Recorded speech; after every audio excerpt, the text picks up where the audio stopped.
I konačno, stiglo je prvo zlato u Srbiju iz Kine, doduše u vidu zlatnog ordena za predsjednika. Da li ste znali da je kineski Xi platio RTB Bor 307 miliona evra? Za uzvrat od 2018.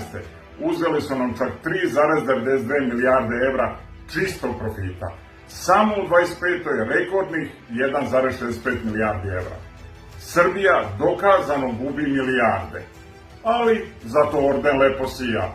Ironija je još veća jer nova istraživanja pokazuju da u Boru leži preko 500 tona čistog zlata.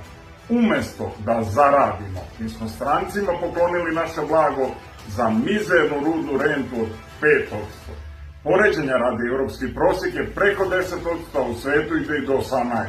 Kad sledeći put čujete Vučića kako priča o zlatnom dobu, podsjetite ga da je naše zlato zbog njegove ludosti završilo u Kini.